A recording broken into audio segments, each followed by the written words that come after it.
15 Aizawl West 1 Assembly Constituency by election mipui candidate ta na ruat chu ulal buang asai lo ani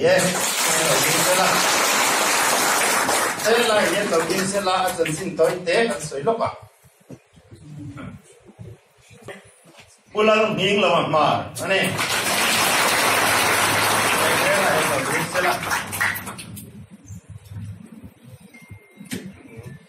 anh ấy chân xin ngã mấy người chú vào là đang quỳ chốc ăn xoay ăn,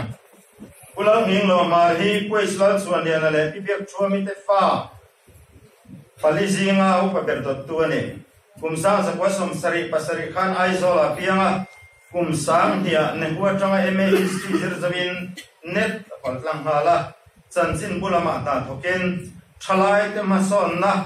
chỉ sang sang à, anh mang na sát đấy. Tuan ahian banglai ni dai design editor nen management in charge niya anu pui tilal sang zeli oi loading sela